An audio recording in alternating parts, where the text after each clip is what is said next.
I know that sounds pretty painful, but this guy actually taking the web by storm. Could he actually knock Miley Cyrus off her teen queen throne? Meet frenetic Fred in mere moments.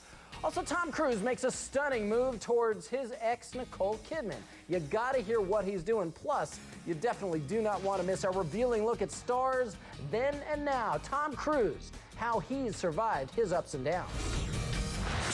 In second, really? What do you think about the most obnoxious TV star? Well, no real shocker here. Check this out. Simon Cowell, followed by Donald Trump. And it's a good summer for Nicole Richie, believe it or not. People think that she has the most improved reputation. Amazing what a baby can do, right? Male anti-Semitic Rand Gibson came in second, followed by Tom Cruise, Britney Spears, Paris Hilton, and Lindsay Lohan at the bottom of the list. I personally think Britney should get some credit here. She's doing very well recently. You can read more. All of a sudden, people were saying Tom Cruise might be a little crazy. Yeah, the couch jumping, the Scientology. All of Tom Cruise's scandals, but I gotta hand it to the guy. He's been able to bounce back each and every time. How does he do it? Coming up, Tom Cruise then and now. And this guy, CNN.com. Well, Tom Cruise and his ex-wife Nicole Kidman managed to keep their divorce civil. He even sent a gift to Kidman's new baby girl with Keith Urban. That is divorce done right, if you ask me. From his split with Nicole to his marriage with Katie Holmes, from risky business to Mission Impossible, I think Tom has just been through an amazing transformation. Our Showbiz Special Report stars then and now Tom Cruise coming up. And this. Tonight, forget about Revenge of the Exes. How about a story about exes that are actually getting along? Now that, in Hollywood, big news. Tom Cruise and Katie Holmes actually sent a welcome present to Tom's ex-wife Nicole Kidman's new baby. Yeah, Kidman, of course, just gave birth to a baby girl named Sunday Rose. It is her first child with husband country star Keith Urban. Now, People.com reports that Cruise, along with his two children with Kidman, sent a huge baby basket of high-end gifts to Nashville. That's where Kidman and Urban live.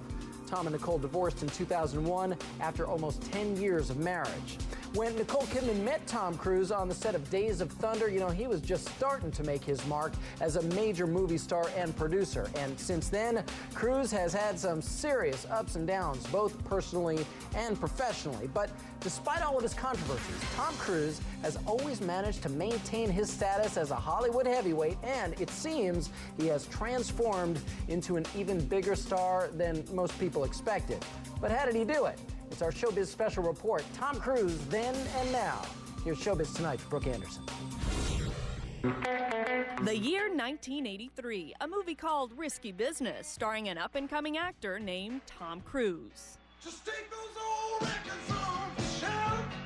This iconic moment in movie history where he slides across the wood floor in his underwear and he's lip-syncing this Bob Seger song. I mean, everybody has seen that clip a million times, and this is the scene, really, that launched his Hollywood career. And who could forget when Tom played Maverick in the 1986 action drama Top Gun? It cemented Cruise as Hollywood's cream of the crop. So you think I should quit? Quit? Tom Cruise certainly wasn't quitting anytime soon. And in fact, he set out early in his career to prove he wasn't just a pretty boy on screen. After Top Gun, he made Born on the 4th of July, and he also made Rain Man. And it showed everybody that he wasn't just a pretty face, that he had the acting chops. Acting chops that landed him his first Oscar nomination for playing Ron Kovic, the Vietnam vet in Born on the 4th of July. Ever since I was a kid, I've wanted this. And it wasn't just Tom Cruise, the actor, they were infatuated with either. When Tom Cruise met his second wife, Nicole Kidman, on the set of their movie Days of Thunder, it was a true Hollywood romance.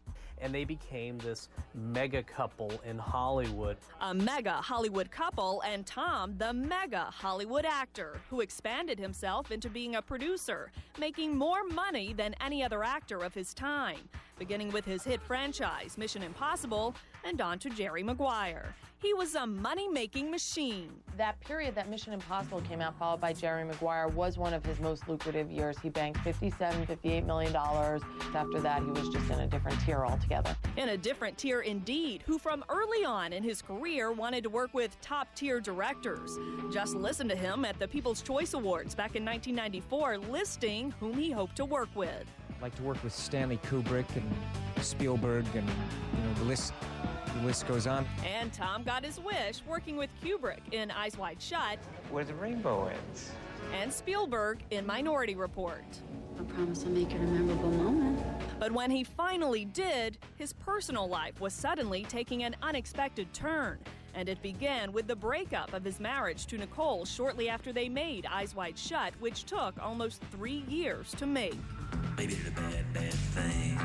It was the breakup heard around the world.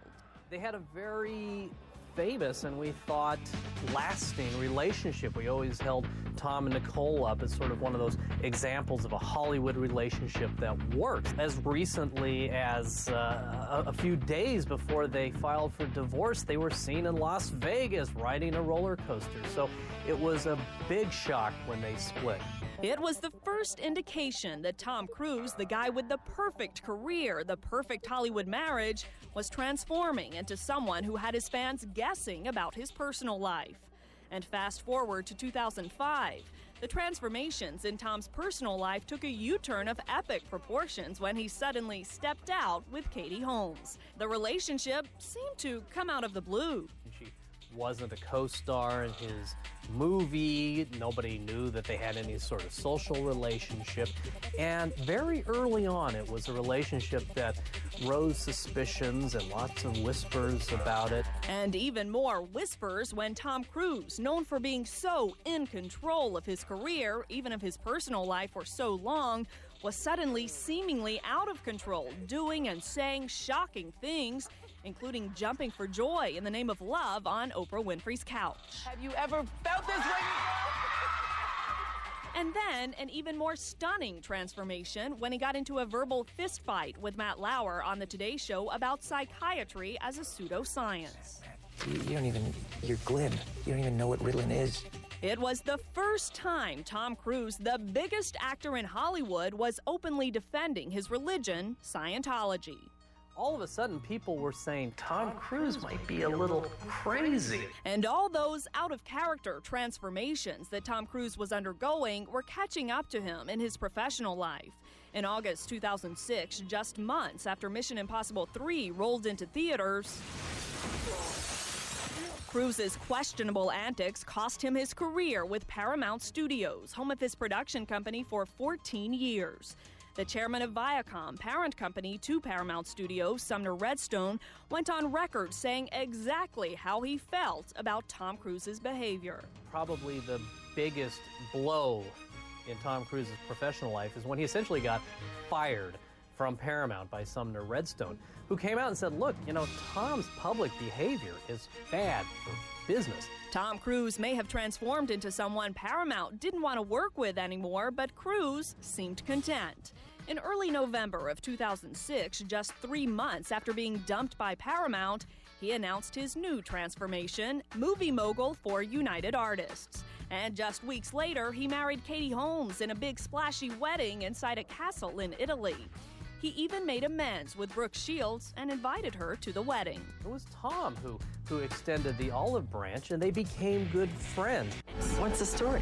He's still certainly one of the most influential, one of the most powerful actors in Hollywood. I don't think I think it's too early to write the obituary for his career. They counted him out when he married Katie Holmes and said that would never last. They counted him out when he was fired from Paramount. I wouldn't count him out. Now the show this tonight's Brooke Anderson. Now time keeps on going. Cruise's next movie is Valkyrie. It's the true story of a plot to assassinate Adolf Hitler, and it is scheduled to come out in 2009. Well, it is time now for